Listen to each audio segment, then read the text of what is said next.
Let's start with the magnetic field. So say I have a magnetic field that's directed into the page. I'm a charged particle.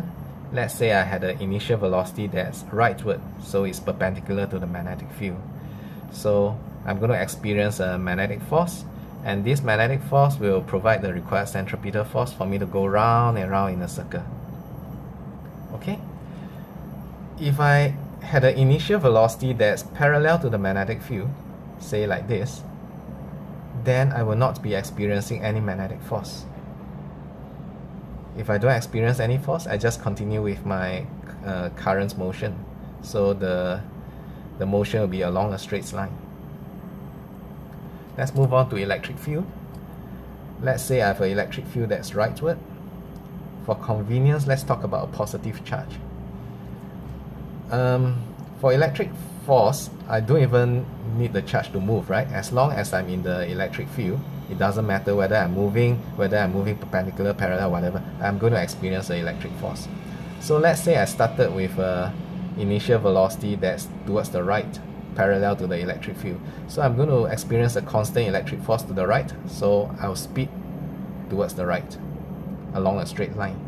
Even if I had started in a leftward direction, opposite to the electric field, but as long as it's still parallel, then I'm going to experience a force that's always in opposite direction to my velocity. So I'm going to slow down, come to rest, but I'm still experiencing the rightward electric force. So I'm going to speed up, turn around, and speed away.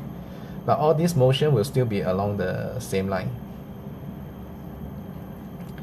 If I started with an initial velocity that's downward, so it's perpendicular to the direction of the E field, then the path is going to be a parabolic curve, because I'm going to experience a constant electric force towards the right. So it's going to be a parabolic curve. Let me just briefly explain how come this one results in a parabolic path and not a circular path. The reason is because in an electric field, the electric force is constant and it doesn't change direction. So even though my trajectory has changed direction, the electric force is still towards the right. So the electric force doesn't remain perpendicular to my velocity.